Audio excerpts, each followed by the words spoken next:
রায়গঞ্জের কর্ণজোড়ায় অডিটোরিয়াম হলে ডক্টর শ্যামাপ্রসাদ মুখার্জির ১২৫তম জন্মদিন পালন করা হয়। অতিথি বরণ ও প্রদীপ প্রজ্বলনের মধ্য দিয়ে বেলা ৩:৩০টায় অনুষ্ঠানের শুভ সূচনা করা হয়। এই দিনের অনুষ্ঠানে ডক্টর শ্যামাপ্রসাদ মুখার্জির জীবন কাহিনী বিভিন্ন দিকগুলো বক্তব্যের মধ্য দিয়ে তুলে ধরা হয়। এছাড়াও নাচ, গান, আবৃত্তি, কবিতা সহ নানা সাংস্কৃতিক চর্চা ও ভাবধারায় অনুষ্ঠানটি মুখরিত হয়ে ওঠে।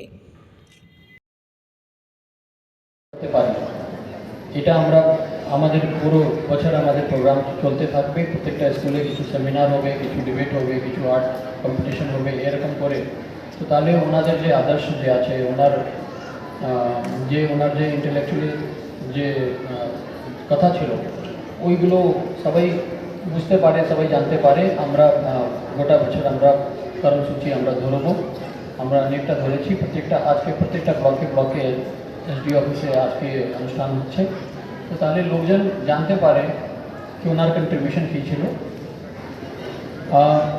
উনি অনেক কথা আগেই বলা হয়ে গেছে, আমি রিপিট করতে চাইছি না।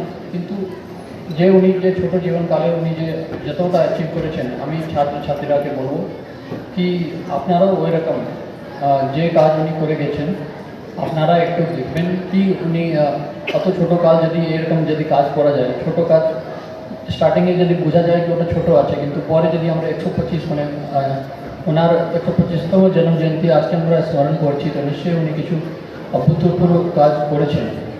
তো এটাই আমি সবাই ছাত্রছাত্রীরাকে অনুরোধ করবো কি আপনারাও কিছু এরকম কাজ উদ্যোগ নেবেন, এরকম কাজ কিছু করবেন, এরকম আপনারা একটু বিচারধারা রাখবেন। তো তাহলে লোকজন আপনাদেরকে স্মরণ করবে, আপনাদের 100 বছর, 150 বছর, 200 বছর পরেও আপনাদেরকে স্মরণ লোকজন করতে পারে।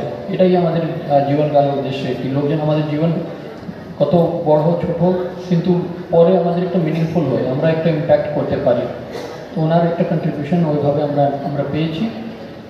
আশা করি সবাই আজকে এই অনুষ্ঠানে কিছু ওনার যে কন্ট্রিবিউশন আছে একটু বুঝতে পারবে।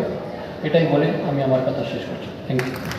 বীর সন্তান এবং ভারত কেশরী ডক্টর শ্যামাপ্রসাদ মুখার্জির 125তম জন্মজয়ন্তী, সেই উপলক্ষে পশ্চিমবঙ্গ সরকারের উদ্যোগে উত্তর দিনাজপুর জেলা প্রশাসনের সহযোগিতায় আজকে শ্যামাপ্রসাদ মুখার্জির উপরে বিভিন্ন প্রতিযোগিতা থেকে শুরু করে সেখানে বিভিন্ন অনুষ্ঠান হচ্ছে। আমরাও এসেছি এবং সেখানে আমাদের এই জেলার সর্বস্তরের মানুষ এসছেন এবং আগামী দিনে শ্যামাপ্রসাদ মুখার্জির চিন্তাধারা সেটা চারিদিকে ছড়িয়ে দেওয়ার আহ্বান আমরা করি। যুব সমাজকে কী বলবেন? যুব সমাজকে অবশ্যই বলবো যে শ্যামাপ্রসাদ মুখার্জির একটাই লক্ষ্য ছিল, এক দেশ, এক মিশন, এক বিধান এবং অখণ্ড ভারত। সেটা যেন যুব সমাজ শ্যামাপ্রসাদ মুখার্জিকে জানে এবং তার সাথে সাথে তার চিন্তাধারা যেন চারিদিকে ছড়িয়ে যায়। বলছে দাদা, আরেকটা প্রশ্ন, সেটা হচ্ছে যে গাজল থেকে ডালতলা পর্যন্ত যে রেলের কাজ শুরু হয়েছে, তার সম্বন্ধে কী বলবেন? আপনারা সবাই জানেন যে এর আগে আমাদের বাজেটেই আমাদের ঘোষণা হয়েছিল আমাদের সম্মানীয় রেলমন্ত্রী শ্রী বৈষ্ণবজি ডালতলা থেকে রায়গঞ্জ থেকে ইটাহার থেকে গাজল নতুন রেল লাইন, যেটা জেলাবাসীর দীর্ঘদিনের দাবি ছিল। অলরেডি সার্ভে টেন্ডার শুরু হয়েছে এবং সার্ভে টেন্ডার কমপ্লিট হওয়ার পর সার্ভে টিম পুরো কাজ করছে, রেল লাইনটা কোন দিক দিয়ে যাবে, কীভাবে তার অ্যালাইনমেন্ট হবে এবং তারপরে ল্যান্ড অ্যাকুইজিশনের কাজ শুরু হবে।